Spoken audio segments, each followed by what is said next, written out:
He doesn't look like a happy man. President Putin was celebrating Students' Day in Moscow today, lecturing them, without mentioning tanks, on how Germany has been just a puppet of the USA since the end of World War II.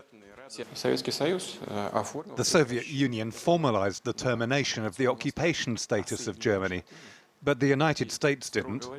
And strictly speaking, formally and legally, American occupation forces remain on the territory of the German Federal Republic. He left the full fury of the Russian response to nationalist state TV pundits. И появление немецких танков однозначно приведет к тому, что мы будем считать территорию Германии, военные базы и прочие объекты законными целями.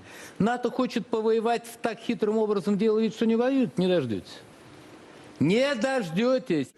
This morning, the German Chancellor told the Bundestag that Germany and its allies would aim quickly to supply Ukraine with 2 tank battalions. That's some 112 Leopard tanks. He tried to reassure those Germans who worry that they're contributing to an escalation in the war.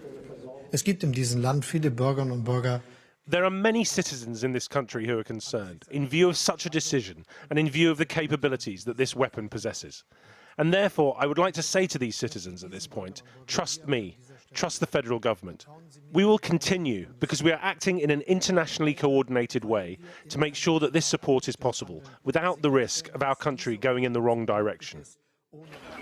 At the beginning of the war, Ukrainians were preparing Molotov cocktails to throw at Russian tanks. Then the US and UK provided shoulder-launched anti-tank weapons. In the summer, the US sent HIMARS, satellite-guided artillery systems with a 50-mile range that enabled Ukrainians to drive the Russians out of some of the territory they had occupied. Now the Leopard battle tanks are meant to help Ukraine push the Russians back further in the spring offensive to come. But what next? Ukraine is crowdsourcing F-16 fighter jets. And today, Ukrainian pilots were asking for the latest American attack helicopters to replace their old Soviet models. Everyone knows about US Hellfire rockets installed on Apache helicopters. Everyone is dreaming of Apache helicopters, German Tiger helicopters. We hope we will get them one day. President Biden has just announced a further $400 million package of military aid, not including fighter jets, but coordinated with the Europeans. The expectation on the part of Russia is we're going to break up. We're not going to stay united, but we are fully, thoroughly, totally united. With spring approaching, Ukrainian forces are working to defend the territory they hold and preparing for additional counteroffensives. To liberate their land, they need to be able to counter Russia's evolving tactics and strategy on the battlefield in the very near term. The US will provide Ukraine with 31 Abrams tanks. They won't arrive in time for spring, but the American agreement to send them is what convinced Germany to release the Leopards. Britain is providing 14 Challengers, which are comparable to the Leopards. Military analysts say the new battle tanks should give Ukraine a decisive edge. But Russia still has more soldiers and a lot of heavy weaponry. No high-tech armor will make this war easy, nor guarantee the outcome. Well, earlier I spoke to NATO Secretary General Jens Stoltenberg. I put it to him that many in Germany had expressed reservations about sending tanks to another war in Europe. Did you have any sympathies for their position? Well, first of all, Germany has been a clear supporter of Ukraine throughout this crisis. And we need to remember what this is. This is a war of aggression. This is totally different from what Germany's role was in the Second World War. This is Russia, President Putin, invading another independent sovereign nation, Ukraine, in Europe. And Ukraine has the right to self-defense. That is a right enshrined in the UN Charter.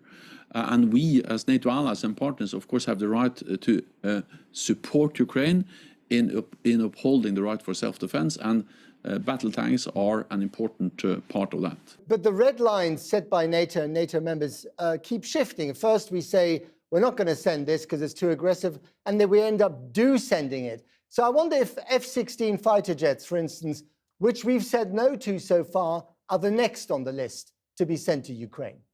So as this war has evolved, of course, also the type of support NATO allies are providing to Ukraine has evolved. In the beginning, it was extremely important to provide them with light weapons that could easily be operated.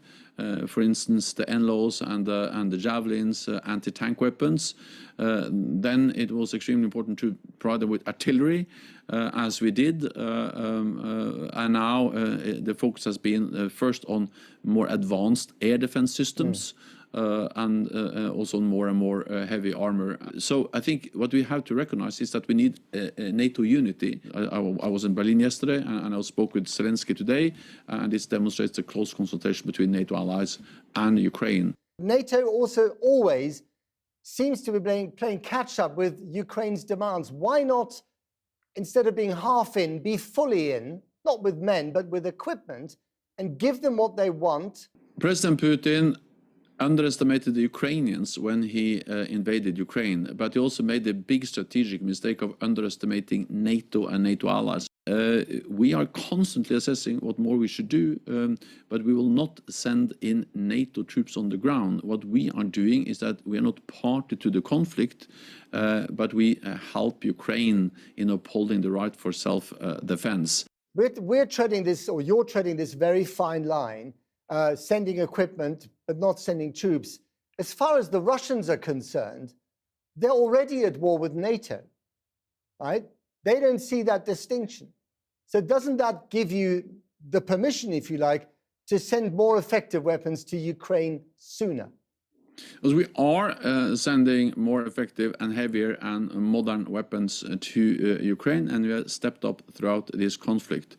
NATO allies, including the United Kingdom, have provided training equipment for Ukraine since 2014, when Russia first went into Ukraine and illegally annexed Crimea and took control over eastern Donbass. The war in Ukraine is horrific. It's causing a lot of casualties and death and suffering and damage. But of course, a full-fledged war between NATO and Russia in Europe would cause even more damage and death and suffering. If this mission carries on creeping, if we carry on, if this war continues into next year and beyond, is there a danger that we could end up in World War III? So wars are by nature unpredictable. They are dangerous, and therefore we have to be focused both on the need for supporting Ukraine, ensuring that Ukraine wins and prevails as a sovereign independent nation in Europe, but also on preventing this war from escalating beyond Ukraine. I appreciate your time, Jens Stoltenberg. Thank you very much. Thank you. Well, just before we came on air, I was joined by the former Russian Prime Minister Mikhail Kazyanov, by Olena Halushka, co-founder of the International Center for Ukrainian Victory, and by Ben Hodges, a retired US Army Commanding General for Europe. Olena Halushka, let me start off with you. Maybe 100 Leopard 2 tanks sent to Ukraine. Is that really enough? I mean, Jens Stoltenberg has just told us that NATO will do everything it can to help Ukraine win. Is that enough? Well, according to the latest interview by our General Zelenskyy, in order to win this war, Ukraine needs from 300 to 500 tanks. So it's not enough? It's not enough, and we will continue advocating to get more of them.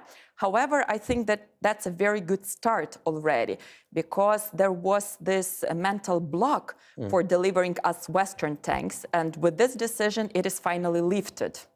Ben Hodges, the Ukrainians ask for something, NATO members then come up, first of all, with reasons why not to send it, and then they do end up sending it.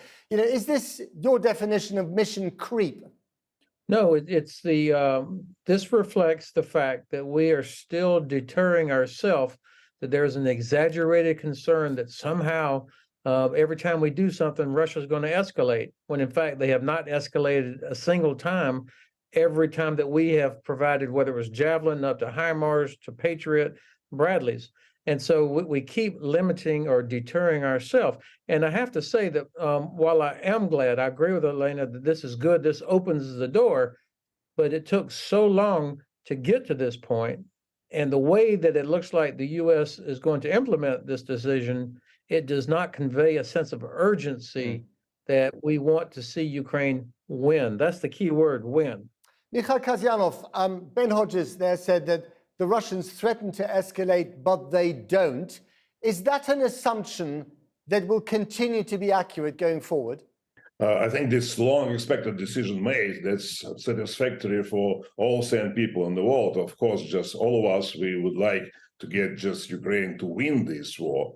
And in fact, it is a very important signal, and it is a psychological pressure on Kremlin, because they are preparing themselves for spring offensive operation. And Ukraine right now, I believe, with these almost 100 tanks altogether, which could be delivered within a few months, could start this offensive operation themselves to continue liberation of occupied territories. And that will be just the turning point. And it's important to realize that this year could be the end of the war. And these supplies of offensive equipment, and very sophisticated and very effective, could considerably help for Ukraine to achieve this goal, to win this war. Well, Lena Halushka, I asked Jens Stoltenberg, the boss of NATO, whether he would, whether F-16 fighter jets might be the next thing that NATO reluctantly sends, and he wouldn't be drawn on this. But do you think that's what's needed? Exactly. Exactly? Exactly F-16. When? As soon as possible, for yesterday. Who's going to send it? We have already seen the willingness of the Dutch government to consider, but obviously we are asking the United States to help with that. And they haven't said whether they will or not. Ben Hodges, is that next F-16 sent by the US? Look, the most important thing to talk about is capability required to win.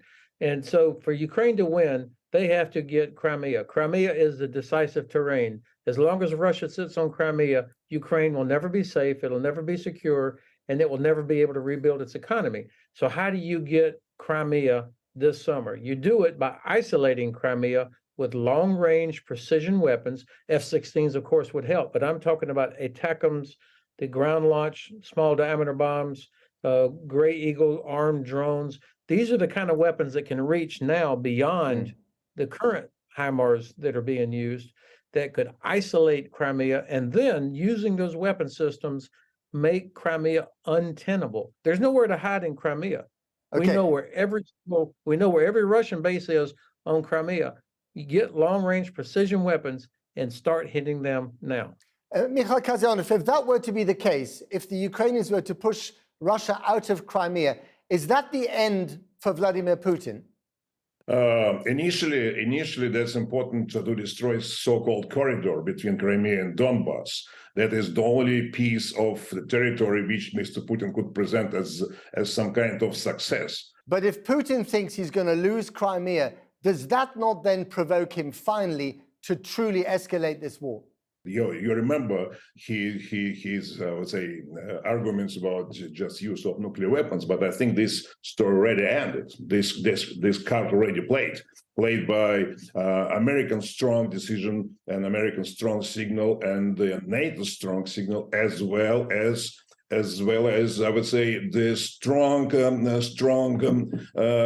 statement of Chinese government and Indian government. Ben Hodges, you were shaking your head there when I asked whether Crimea would be a red line for Putin that would force him to escalate. You don't think that that's the case? They can't. Look, the Russians know that President Biden is serious, that there will be catastrophic consequences. And it gives Russia no advantage on the battlefield. If they use a nuclear weapon, it will do nothing to change the dynamic in their favor. So no benefit, lose everything that they have in Ukraine, catastrophic consequences. And also, I think the people around Putin are thinking about life after him, and they know they will never get back to Mayfair or the Adriatic coast or get their yacht out of impoundment if Putin does this. Lena Halushka, there are intelligence reports, credible ones, that the Russians may have lost to death or injury up to 300,000 men, and the Ukrainians about 100,000. Now, these are massive numbers on both sides. How long can you sustain this war, not just much in terms of weaponry, but in terms of personnel? Well, there's no information with regards to Ukrainian casualties, so there were no numbers announced. Nothing official. But the thing is that for Ukraine, this is the liberation war. That's the war for our survival. And if you take a look at the public opinion polls, despite the losses, despite the terrorization campaign, despite Russian being attacking civilians, killing kids, the blown up the home in Dnipro, despite all those things, Ukrainians are ready to continue fighting because it's about our survival as the nation. But very briefly, is it also your interest to see this war escalate? Because if everyone's involved, you have a much better chance of surviving. Well, I wouldn't say so because we shouldn't be talking, about the escalation, because escalation, that's the rhetoric which Putin is pushing forward. What West is doing right now, the West is supporting Ukraine's right for the self-defense and the world order. What we are interested is restoring the world order. And for that, we need Western weapons as soon as possible without the need to be convincing Western partners month by month by month that we need tanks, then fighter jets, then longer range missiles. We need everything to win this war today on the battlefield. Olena Halushka, Ben Hodges and Mikhail Kazyanov, thank you very much to all of you. Right, pleasure. Thank you. Thank